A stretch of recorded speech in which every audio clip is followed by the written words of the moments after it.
Welcome to story time. Enjoy with me.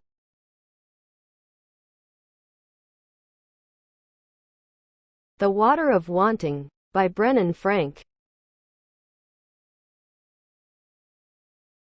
Jean-Pascal put a small drop of clear liquid into the drinking water of his mice.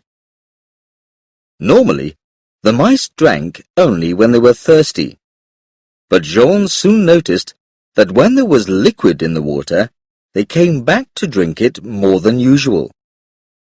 They couldn't have been thirsty anymore, but they drank. He needed to check this carefully.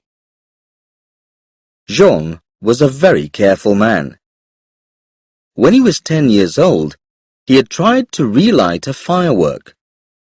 He thought the firework was finished, but it wasn't. It was big and expensive, and it exploded in his face. 20 years later, he still had the scar on his left cheek where he had been burned by the firework. He was always careful after that. Jean was now a brilliant chemist. He worked in Montreal, Canada, for a large chemical company. His company made a lot of different chemicals, including chemicals for food, which are often called additives. Additives give food a different color or flavor, or even make it last longer. Food companies pay a lot of money for additives which work well. Sometimes people just don't seem to want to buy something, Jean's manager Charles had told him earlier. Companies spend a lot of money on persuading people to buy something, but then nobody wants it. Maybe they don't want it because they don't like it, Jean had suggested. It's their choice, after all. People will like anything if you sell it in the right way, Charles had said. Nope, we must be missing something out. What can we do to make sure that people will like what we sell? Let's think about that. You're our top chemist, Jean. Can you work on that?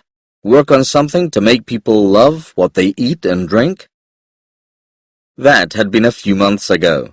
Now, Jean thought of his manager's words as he looked at his mice. The mice kept coming back for more water. Their stomachs were already completely full of liquid, but they still wanted to drink more. They just couldn't get enough of the water which had Jean's additive in it. They didn't want to eat any food at all. Soon they died, because their tiny bodies were too full of water, and, amazingly, they were still trying to reach the water when they died. Jean's son, Alain, was only 18 months old, but he knew what he didn't like.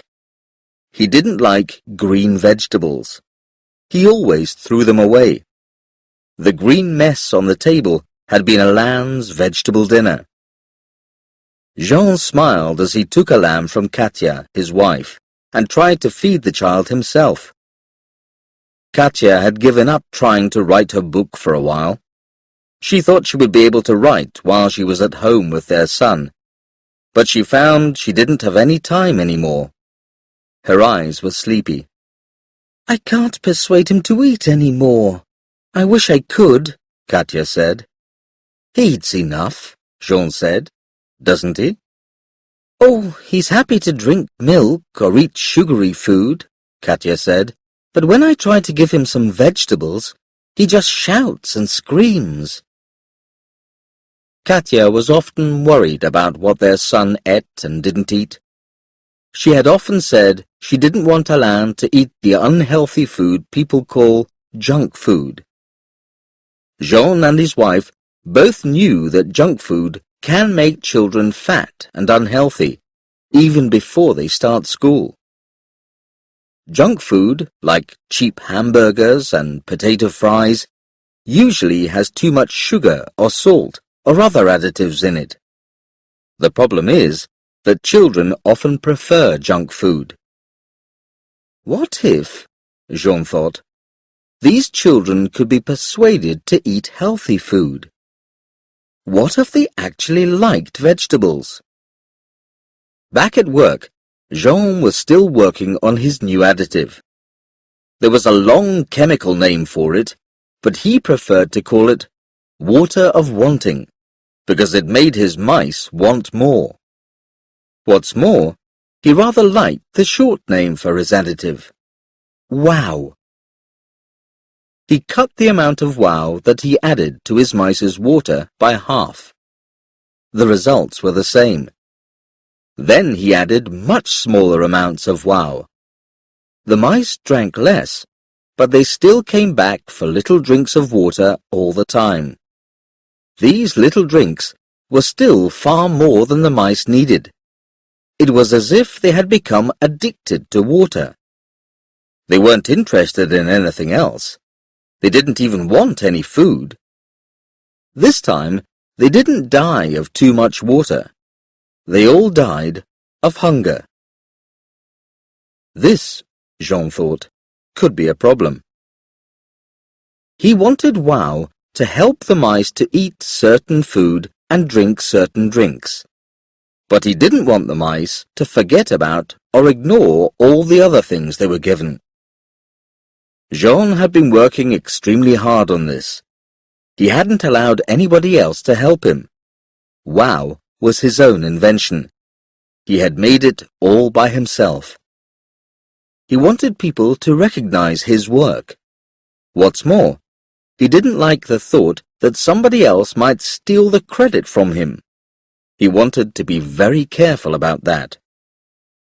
"How's the work going, Jean?"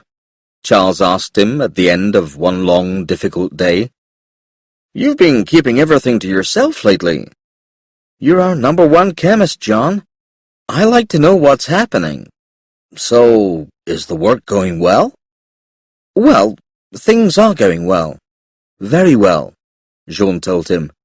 "Hey!" Charles sounded excited. "Do you mean to say you found an answer to that problem I mentioned? Because if you have, let me tell you, there'll be a lot of interest in it from a lot of people. A lot of interest." "No, Charles," said Jean. "I haven't found an answer to the problem. Not yet. But I'm a lot closer than I was." "A lot closer, you say? That's great," said Charles. "Okay, we're going to need results soon. Look, I'll have to tell our bosses a bit more about your work. After all, they're paying us to do it, and they're paying us very well. And that means you'll get extra money in your salary if you finish the work. Or perhaps you want more. Is that it, Jean? If you want more, I'm sure it can be arranged. But we need those results."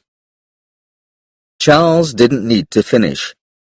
If Jean's company thought he couldn't complete his work on wow, they would ask somebody else to finish it. Jean didn't want that. Jean knew he had to tell Charles everything about wow and what it could do. It was the only way to keep the company interested. So he did. Charles was very excited. "Wow, sounds amazing!" he cried. "I'll get some people in to help you, and—" "No," Jean called out quickly. "I'm sorry, Charles. I just mean that I'm so close to this that I don't want to go over every step with new people. And I really want to finish it myself. I'm so close, so close." "Okay, Jean," Charles said calmly. "I can understand. But I'm going to have to see some of the work you've done soon. You do understand that, don't you?"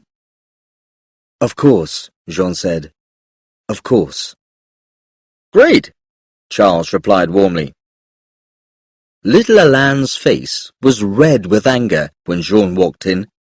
He threw his plate of vegetables onto the floor. Katya was crying. "I don't know what to do, Jean," she cried. "Alain is nearly 2 years old, and I can't get him to eat any healthy food. I have to feed him rubbish because he'd die of hunger if I didn't. I hate this. There must be some way to get him to eat better food. It's making me crazy. I don't know what to do." Both Alain and his mother were crying now. Jean hugged his wife and son. Soon, Alain got tired of crying and allowed Jean to feed him some soup, while Katya made some coffee. "I know people say he's going to grow up soon, and this problem will stop," Katya said. "But what if it doesn't? What if they're wrong?"